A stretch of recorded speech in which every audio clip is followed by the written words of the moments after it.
So today I'm going to show you all how to make a cookie cake.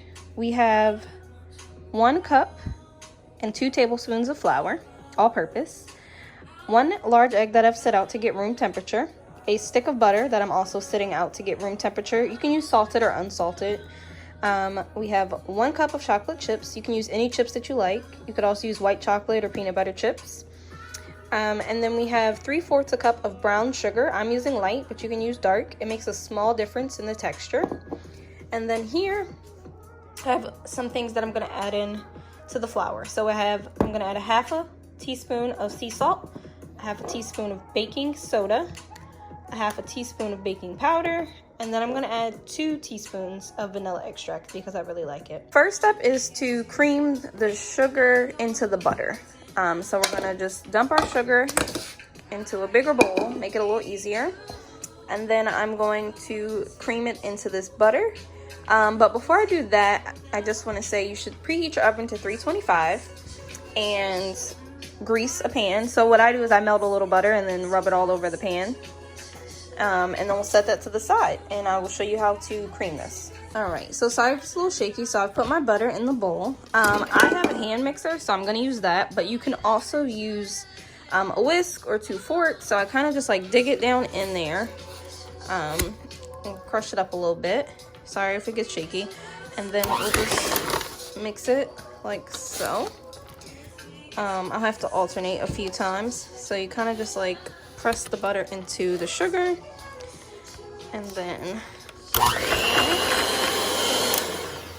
you guys, with a fork it looks a little different. You essentially just like keep pressing the butter into the sugar and it's like smoothing it out until all the sugar and butter are incorporated together. I'll show you what it looks like in a second. So this is what it'll look like. It's like a creamy mixture and none of the sugar is loose. So you'll do that first. You could do that with a fork. It just takes a lot longer with a fork, but you can get it done. I did it plenty of times before I had a mixer. And then once we have this, we're gonna add, I'm just gonna move some stuff around, sorry. Once you have this mixture made, we'll add our egg.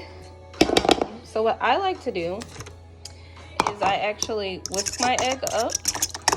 It's a little hard to do with one hand.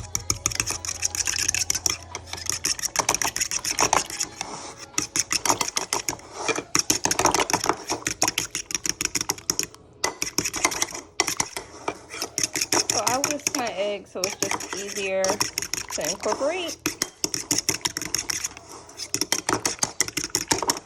I'm actually quite proud of myself for being able to whisk this with my hand. Alright, so that egg's blended, and then I'm going to pour it into my mixture.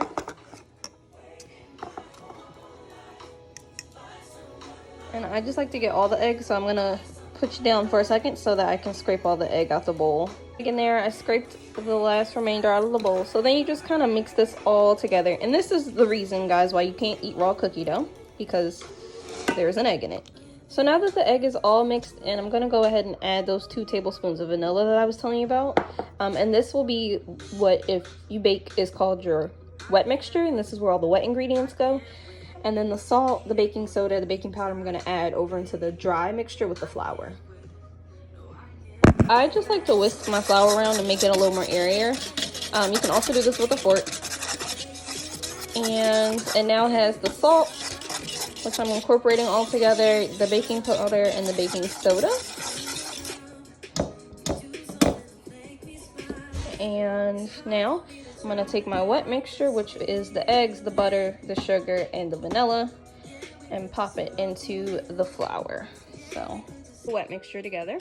And at this point, I can either use the spatula, you can use a fork if you're using that, you know, a fork, a spoon, but I'm going to use my hand mixer, and then I'll show you what the dough looks like in just a second. So it'll look like your typical cookie dough. And then that's when you can add in your chocolate chips.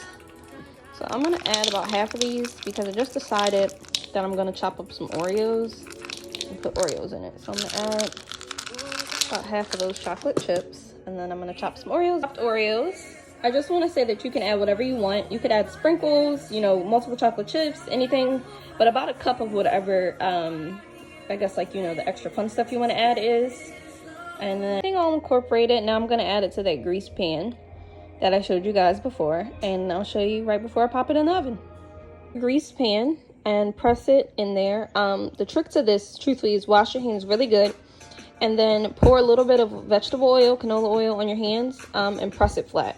So then I just kind of went around the edges and make sure it's all pressed down and even. Like if you look at it, it's even all the way around. And then we're just gonna put it in the oven and bake it for 20 minutes at 325. So, 1, 2. It's hard to open the oven and with one hand and hold it in the pan. So then we're just gonna pop it in the oven. I have to put it on the center, and then we're gonna shut it, and then we'll shut it, and then we'll have a cookie cake too. Just want to tell you guys, oven temperatures may vary, so it could be anywhere from 20 to 25 minutes, sometimes 30, and you can bake it as long as you want. It just depends on how crispy you want the cookie cake. So you have a cookie cake. It's really pretty. I'm gonna go ahead and decorate mine with a little bit of icing. I'll show you guys the finished product. Alright, so I popped it out of the pan, and I had like crumbs left from the Oreos, and I mixed it into some icing and just drew some little circles on. You can obviously make it cuter. You can leave it off. You can spread it across the whole top. Whatever works for you. But this is how you make a cookie cake. To show you guys, here's a slice. It's nice and ooey and gooey, and it has chocolate chips. That's great. Enjoy!